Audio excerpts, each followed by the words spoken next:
नमस्कार, स्वागत है आपका इंडिया न्यूज़ इन खबर में और मैं हूं मनोज कुमार।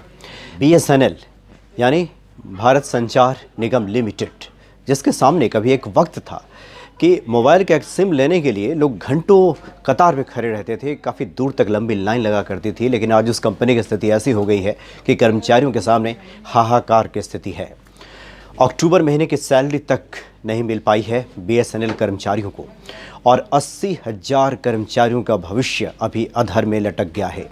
दरअसल सरकार ने योजना बनाई है कि जो भी 50 साल जिनकी उम्र है उससे ज़्यादा के जो कर्मचारी हैं उनको VRS दिया जाए, यानी स्वैच्छिक सेवा निवृत्ति स्कीम शुरू किया जाए। तो ऐसे लोगों के पास अब आवेदन है कि वो नौकरी से खुद ही त्यागपत्र दे दें और स्वैच्छिक सेवानिवृत्ति ले लें। ये स्थिति पैदा हो गई है BSNL के सामने। तो जो कि BSNL भारत संचार निगम लिमिटेड को 80,000 कर्मचारियों के VRS स्कीम का विकल्प चुनने की अब उम्मीद बची है, जिससे करीब 7500 करोड़ रुपए की बचत होगी BSNL को।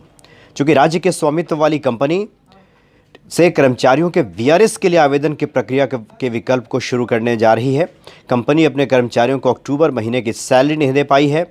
BSNL की योजना है कि 50 साल से ऊपर के उम्र के कर्मचारियों को VRS की पेशकश की जाए और कंपनी को उम्मीद है कि कम से कम 80,000 कर्मचारी इसका लाभ उठाएंगे।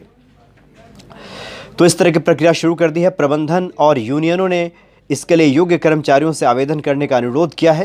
प्रस्तावित VRS फॉर्मूला के तहत कर्मचारियों को अपनी सेवा के बचे हुए वर्षों के लिए 100 से या 125% तक वेतन मिलेगा, यानी 100% वेतन मिल जाएगा। इसमें रिटायरिंग महीने के सैलरी के आधार पर पेंशन भी शामिल है।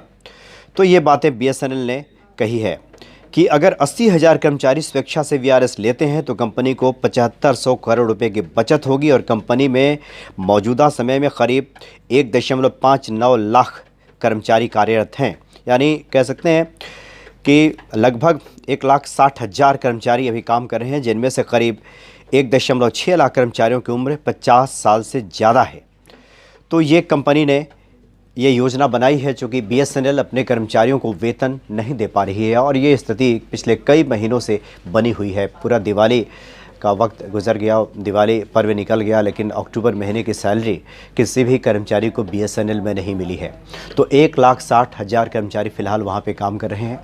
1,16,000 ऐसे कर्मचारी हैं जिनकी उम्र 50 साल से ज़्यादा है और उन्हीं के सामने अब विकल्प बचा है कि वे स्वैच्छिक सेवानिवृत्ति ले लें, यानी VRS ले लें, तभी कंपनी का कुछ भला हो सकता है और कर्मचारियों का भी भला हो सकता है। ये कंपनी की तरफ से साफ तौर पे कह दिया गया है BSNL की तरफ से। तो काफ़ी ये हाहाकार की स्थिति कह सकते हैं BSNL के कर्मचारियों के लिए। अब देखना है कि कितने कर्मचारी स्वैच्छिक सेवानिवृत्ति के लिए आगे आते हैं और अपने भविष्य को बचाते हैं। चूँकि इसमें कहा गया है कि 100% वेतन दे दिया जाएगा और रिटायरमेंट लेने के बाद उनको पेंशन का लाभ भी मिलेगा, ये भी BSNL ने साफ कर दिया है। फिलहाल इतना ही, नमस्कार। इन खबर चैनल को सब्सक्राइब करें और बेल आइकन दबाना ना भूलें।